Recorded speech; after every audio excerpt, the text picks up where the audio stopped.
നമസ്കാരം. മറയൂരിൽ വനംവകുപ്പ് ഓഫീസ് വളപ്പിൽ കാട്ടുപോത്തുകൾ. കാഴ്ചക്കാർക്ക് കൗതുകം, ആശങ്കയിൽ നിന്ന് നാട്ടുകാർ. മറയൂർ ടൗണിൽ നിന്നും വെളിപ്പാടകലെ സ്ഥിതി ചെയ്യുന്ന Marayur DFO office, range office എന്നിവ സ്ഥിതി ചെയ്യുന്ന പ്രദേശത്താണ് കാട്ടുപോത്തുകൾ കൂട്ടമായി എത്തുന്നത്. കുഞ്ഞുങ്ങൾ അടക്കം എത്തുന്ന കൂട്ടം ഏറെ നേരം പ്രദേശത്ത് തമ്പടിച്ച ശേഷമാണ് വനമേഖലകളിലേക്ക് മടങ്ങുന്നത്.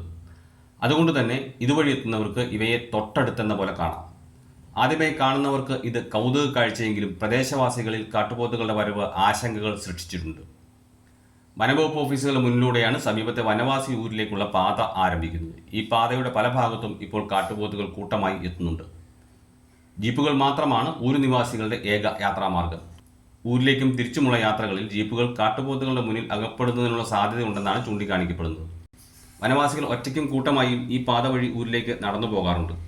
വനവുമായി അടുത്ത് ഇടപഴകുന്നതിനാൽ വന്യമൃഗങ്ങളുടെ സാന്നിധ്യം മനസ്സിലാക്കി ഇവർ വഴിമാറിപ്പോകുമെന്നതിനാൽ ആക്രമണ ഭീഷണി കാര്യമാക്കേണ്ടതില്ലെന്നാണ് നാട്ടുകാരുടെ വിലയിരുത്തൽ.